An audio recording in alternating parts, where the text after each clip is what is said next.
আসসালামু আলাইকুম সবাইকে। আজকে আমরা একটা টয়োটা স্প্রিন্টারে কার্বন ডিফিউজার কিট ইনস্টল করলাম। এই যে এটা হচ্ছে যে ফ্রন্ট ডিফিউজার কিট। এটাতে মূলত 4টা পার্ট হয়ে থাকে, তো আমরা 3টা পার্ট ইনস্টল করেছি। আর গাড়ির যে ওনার আছে উনি রেড বর্ডারটা ইনস্টল করবে না। তো রেড বর্ডারটা দিলে অনেক সময় দেখা যাচ্ছে যে কিটটা একটু বেশি ফুটে, তো এক একজনের অ্যাকচুয়ালি এক এক পছন্দ, যার ফলে উনি রেড বর্ডারটা দেয় নাই। আর এটার হচ্ছে যে সাইড কিটও হয়েছে কার্বনের। এই যে এটা হচ্ছে যে সাইড ডিফিউজার কিটটা দেখতে পাচ্ছেন, এই যে যেটা রেড অ্যান্ড হচ্ছে যে কার্বনের মধ্যে। এই যে কার্বন, এটা হচ্ছে যে সাইড ডিফিউজার কিটটা, এই যে দেখা যাচ্ছে। যারা আপনার হচ্ছে যে জেনুইন কিট করতে চান না, তো চাইলে কিন্তু এরকম কার্বন ডিফিউজার কিট ইনস্টল করে নিতে পারবেন। তারপরে হচ্ছে যে এটার সাথে আমরা একটা স্পয়লার দিয়েছি, এই যে কার্বনের খুবই প্রিমিয়াম কোয়ালিটির একটা স্পয়লার।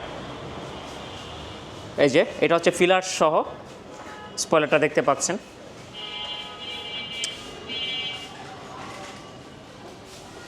এই যে তো মোটামুটি গাড়ির লুকসটা কিন্তু অনেকটা চেঞ্জ হয়ে গেছে। একটা spoiler, front carbon diffuser kit, two সাইডে হচ্ছে যে কার্বন ডিফিউজার কিট ইনস্টল করার পর গাড়ির লুকটা কিন্তু মোটামুটি ভালো চেঞ্জ আসছে। দেখা যাচ্ছে হচ্ছে যে প্রিমিয়াম কোয়ালিটির স্পয়লারটা কিন্তু খুবই প্রিমিয়াম।